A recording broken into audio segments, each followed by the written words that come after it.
I swear unto the heavens and down through the rock to the hell below, that if I see one more Star Citizen scam video, I'm probably going to blow up.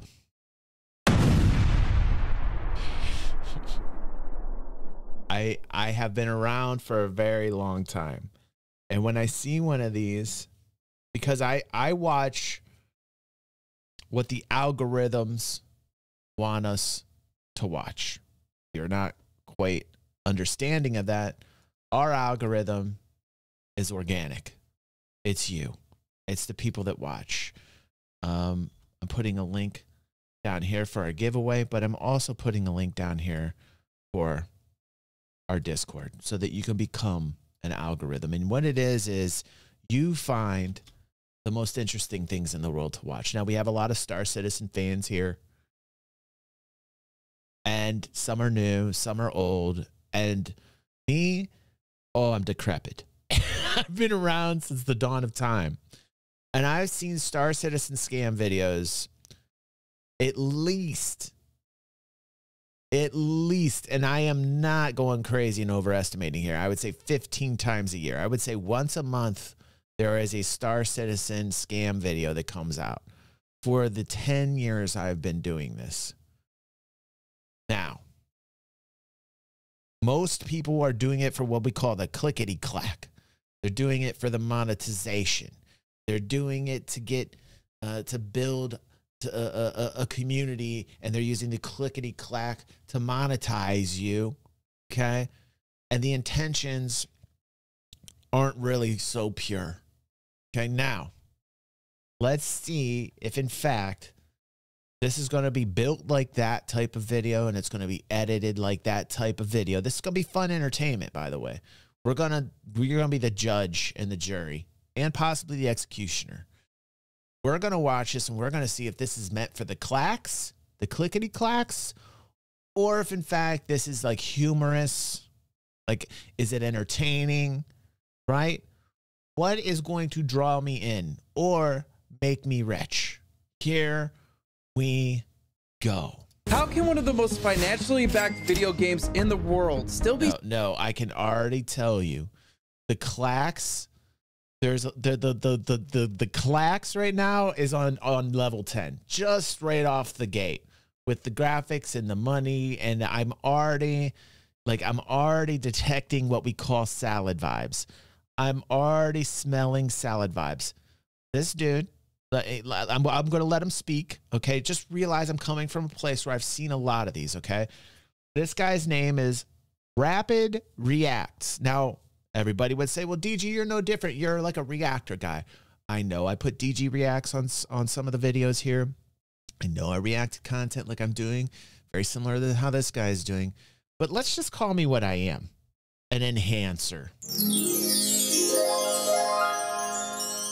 I really need to get it through everybody's head. I'm an enhancer, okay? We're watching the content together, and I'm giving it vital spices, right? I'm giving it more entertainment, if you will. Not just your standard reactor. What am I, Pepe? An enhancer. Okay, now let's keep going.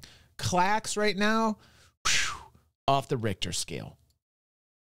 Stuck in alpha after 10 years of development. Is it a case of being too ambitious, or a massive scam that some of us might have saw coming? In the world of video games, few projects have sparked as much intrigue and debate as Star Citizen, a game that even a decade after its initial alpha launch remains unfinished. The brainchild behind this colossal project is Chris Roberts, a guy often compared to a rock star in the gaming industry. His rise to fame was fueled by two major successes, Wing Commander and Star Citizen itself. Chris Roberts isn't just some game developer, he's insanely talented. At the young age of 14, he sold his first video game, marking the beginning of a remarkable journey in the gaming world. By the time he was 20, Roberts had already developed 3 top-selling games in London: Mag Day, Louis Adore, and Striker's Run. Yeah, the music is starting to get to me. Right. The music. I agree with you, Sketch. Like the mysterious kind of like vibe, like this monetizable music, You know, I'm feeling it. I'm feeling that too as well. He's crafting his narrative. He's kind of condensing it.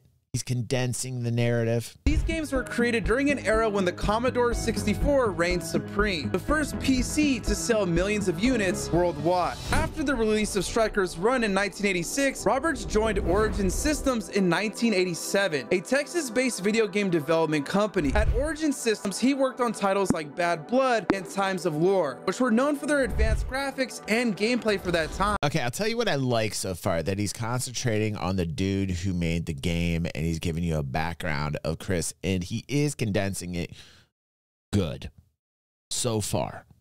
But there's too much glitz and glam for my personal taste, and the music is like debatable. But he is condensing down the Chris Roberts narrative in a way that I've not seen it before. However, it was with Origin Systems that Roberts would achieve one of his greatest successes ever, Wing Commander. Wing Commander was a triumph, largely due to its cutting-edge graphics, epic soundtrack, and innovative gameplay. By 1995, just 5 years after its release, Wing Commander had generated a staggering $10 million in revenue. Its success led to a range of merchandise too. Dude, that was big numbers back in the day, man. 10 million. Your dollar got you places back then, man. Including figurines, models, card games, several novels, and even a movie in 1999. However, the Wing Commander film, financed and directed by Roberts himself, was a financial disaster, losing $20 million.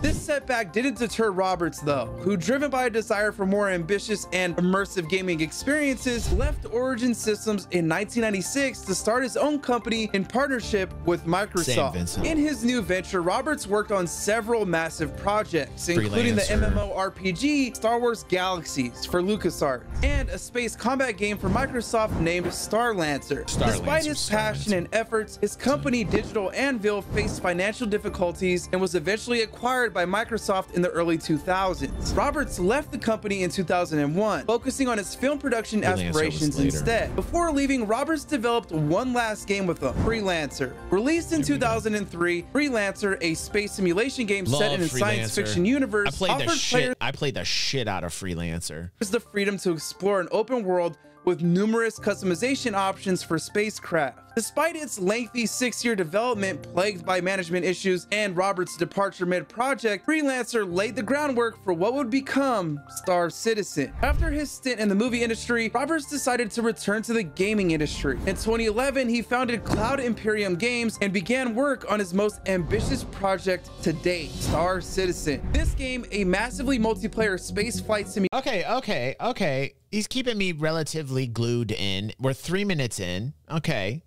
All right.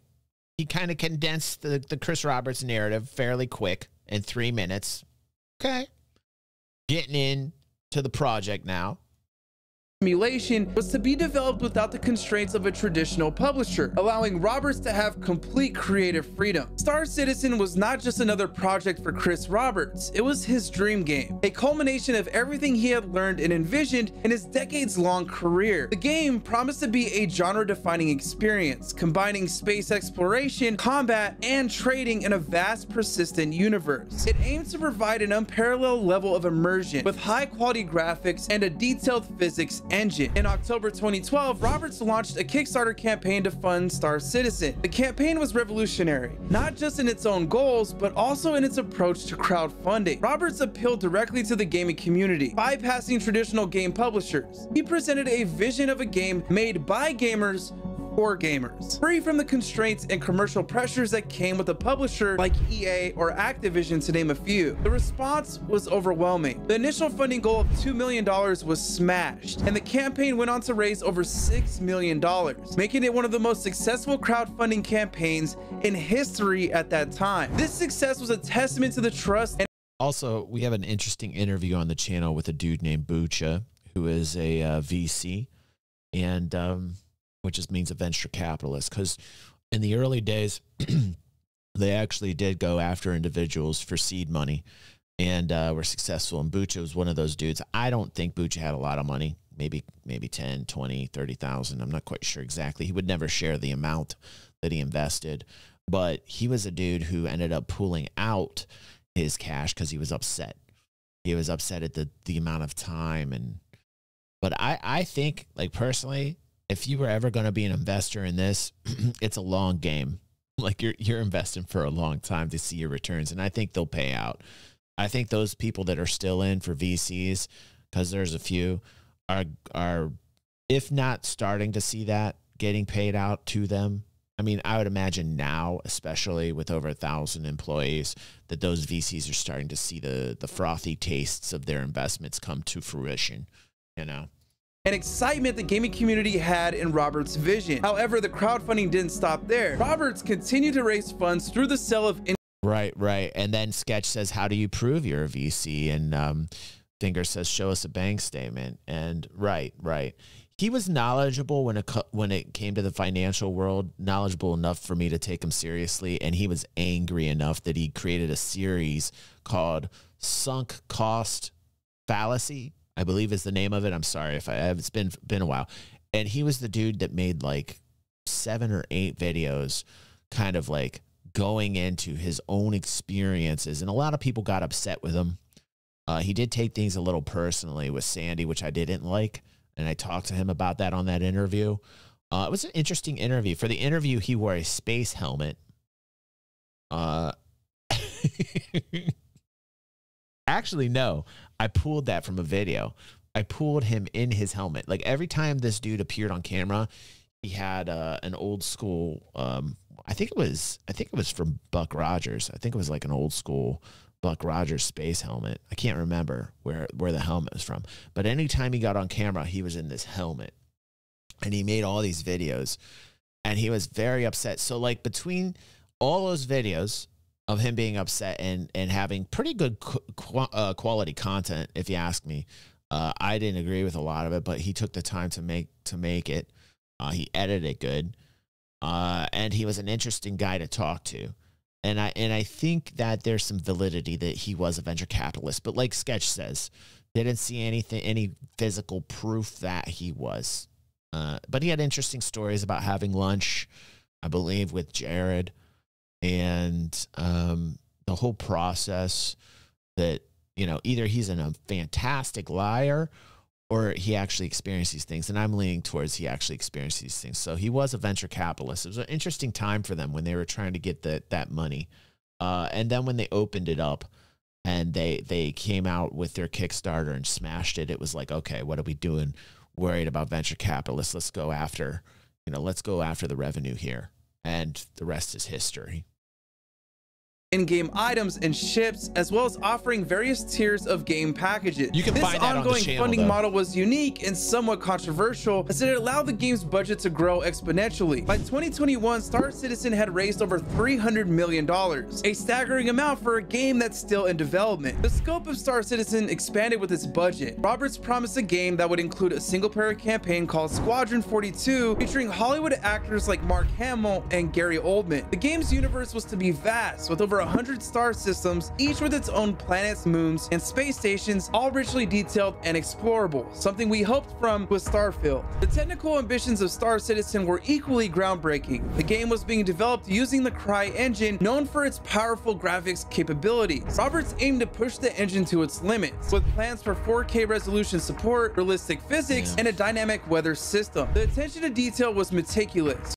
Yeah. There's a lot of these swoosh edits, like boom, boom, boom, boom, boom. Unfortunately, humans are like built this way, and not us. I don't think we are. I think we aren't just like a particular age group. I think it's just like a particular mindset where we see it. We see this easier, like these quick zoom in, zoom outs, pay attention type shit. For us, we pay attention when people are actually talking sense, when people are being rational. So far, it's just everything I've ever seen before. Just like cut and sequenced in such a fashion to like glue in the general, you know, Johnny come lately. You know what I'm saying? That's all I feel like. I don't think, I mean, the way he put this together, I mean, you could say it's professional, but like to me, I can see through it. So far, there's not... I like opinions. I'm a dude that loves when somebody talks about how they're feeling or, you know, what their experiences are. So far, we're just hitting all the bullet points. Like, you know what I'm saying? I know there's a lot of people that like bullet points. I get that. I know there's a lot of people that want the I get that. I get that. Especially when it comes to development, like game development, you want to know that. But when it comes to like content and I'm seeing somebody's creation, what I like to see is I like to hear their mindset, where they're coming from as a human being, you know, whether it's good or whether it's bad, whether I perceive it one way or the other. I kind of want them to bear it all and just tell me how they see things. It's just the type of dude I've always been, you know? From the design of the spaceships to even the character animations. However, this ambition came with challenges. The development of Star Citizen was plagued by delays and technical problems. The game's vast scope and high level of detail required meant that progress was slower than anticipated. The use of cutting-edge technology also meant that the development team often had to solve complex technical problems, further slowing down the process. Critics began to question the feasibility of the project. Concerns were raised about feature creep, as new features and stretch goals were continually added to the game. There were also concerns about the management of the project, with some accusing Roberts of poor planning and being a little too overambitious. Despite these challenges, though, all the whooshes, man, all the whooshes. It's too much whooshing. You know what I mean? Whoosh, whoosh. I can't take this whooshing. Development of Star Citizen continued. The game's alpha version was released. Oh, we had a different one. We had a different one there. The backers, allowing them to experience parts of the game's universe and provide feedback. This development process, while slow, allowed the community to be involved in shaping the game. As Star Citizen's development progressed, the challenges it faced became more apparent. The game's massive scale and complexity led to more significant delays. Originally slated for a 2014 release, the game's timeline kept extending. By 2021, neither Star Getting harder. It's getting harder for me. This dude doesn't said anything like, you know, like this is, again, this kind of seems like the same type of thing in different packaging, you know, like here is the same Star Citizen scam video, but for people with ADHD so that they can stay focused on this video. You know what I mean? Like nothing against people with ADHD. Okay. Like I'm just saying, it seems to try and grab your attention every 10 to 15 seconds. It's what it's trying to do is trying to capture your attention every 10 to 15 seconds. What's up, Varian? Welcome to the fam. Citizen nor its single-player counterpart Squadron 42 had seen a full release. This delay led to growing frustration and skepticism among backers and the gaming community at large. The development process was not just slow, but also weirdly paced. The game's design evolved continuously, with new features being added and existing ones being like no actual opinion or critique on this. You know, like there is no opinion at all. He's staying so vanilla on this. It is literally a recap, like a recap. And you know, frankly, missing out on a few things, What is up? Thank you, Calamity Star Force. 15 months. Wow, like a boss. Thank you, Calamity. I appreciate you, man. Worked. The iterative process, while ensuring high quality product, contributed to the delays, meaning the developers were not just creating content, but also complex systems to govern the in-game universe, such as economy, weather, and AI behavior. The community's role in Star Citizen's development was unique. Backers were not just funders, but also testers and contributors. Through forums, polls, and alpha builds, they provided feedback that directly influenced the game's development. This level of community involvement was unprecedented. One more whoosh and I'm out. One more whoosh and I'm out. I can't do, I mean, this kid's trying. He might be new to Star Citizen. He might be a fan. No offense to this kid. You know, he's just trying to do his thing. Probably more successful than I am. You know, let's look at him. 47,000 subscribers.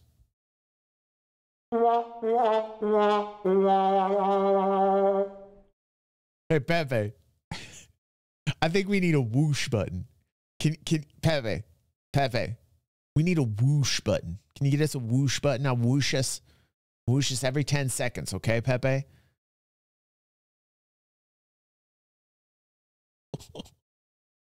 One more whoosh. That's all he's getting. That's all he's getting is one more whoosh. Let's see how long it takes.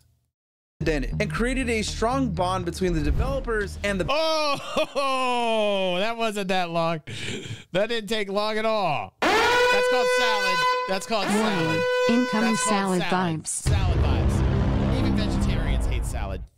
Come at me, vegetarians. I'm just saying. Even vegetarians really hate salads deep down. They salad vibes. Salad vibes.